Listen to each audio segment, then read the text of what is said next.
مسلمان کو معلوم ہونی چاہیے آج کے اس جمعے کی نشست کے توسط سے محمد صلی اللہ علیہ وسلم ہو یا آدم علیہ السلام، تمام کے تمام انبیاء یہ انسان تھے، یہ بشر تھے۔ قرآن کا مطالعہ ہمیں بتاتا ہے کہ اللہ رب العالمین نے اولاد آدم کو 3 ناموں سے قرآن میں یاد کیا ہے: بنی آدم، انسان اور بشر۔ اور پھر قرآن کا مطالعہ ہمیں یہ بھی بتاتا ہے کہ ان تینوں ناموں میں استعمال کے لحاظ سے فرق ہے۔ جب اللہ رب العالمین اولاد آدم کے تاریخی پہلو کی طرف توجہ دلاتے ہیں تو لفظ استعمال کرتے ہیں یا بنی آدم، اور جب اللہ رب العالمین اولاد آدم کے سماجی اور معاشرتی پہلو کی طرف توجہ دلاتے ہیں تو لفظ استعمال ہوتا ہے انسان، انس یا اس کے مشتقات۔ اور جب رب العالمین انسان کی طبعی حوائج کی طرف توجہ دلاتے ہیں، اس کی فطری ضرورتوں کی طرف توجہ دلاتے ہیں تو اللہ رب العالمین قرآن میں لفظ استعمال کرتے ہیں بشر۔ تو اللہ رب العالمین کا قرآن اس بات میں واضح ہے کہ آدم سے لے کر محمد الرسول اللہ صلی اللہ علیہ وسلم تک جتنے انبیاء آئے ہیں وہ سارے کے سارے انسان تھے۔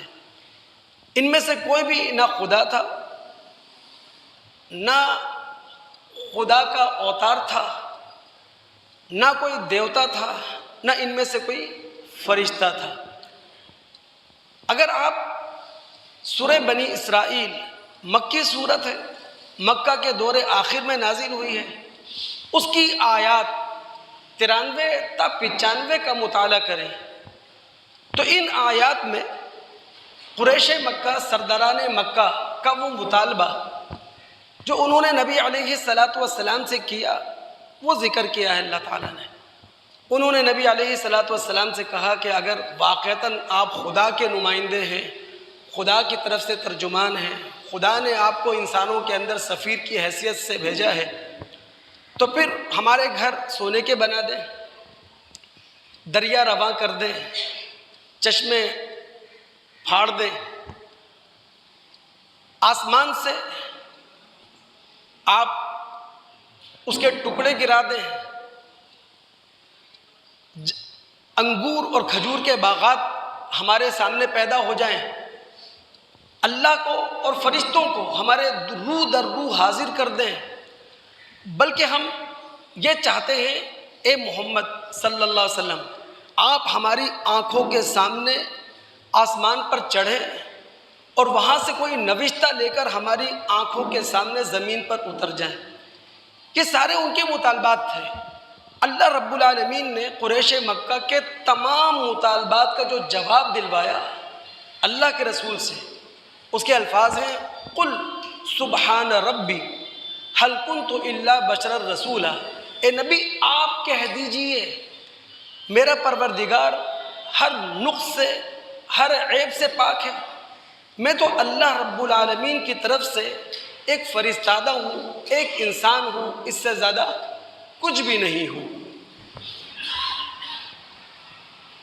اللہ رب العالمین ہم مسلمانوں سے باقاعدہ اعلان کرواتے ہیں کہ ہمارا جو نبی تھا وہ انسان تھا، ہمارا جو نبی تھا وہ بشر تھا، ہماری طرح وہ کھاتا تھا، ہماری طرح وہ پیتا تھا، ہماری طرح ہی وہ سوتا تھا، ہماری طرح ہی جاگتا تھا، ہماری طرح ہی چلتا تھا، ہماری طرح ہی پھرتا تھا، اور ہماری طرح ہی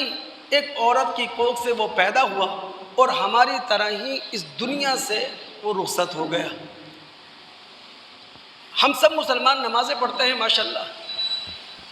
تشہد میں بیٹھتے ہیں، اور نماز میں تشہد کی حالت میں ہم کیا کہہ رہے ہوتے ہیں؟ ہم تمام مسلمان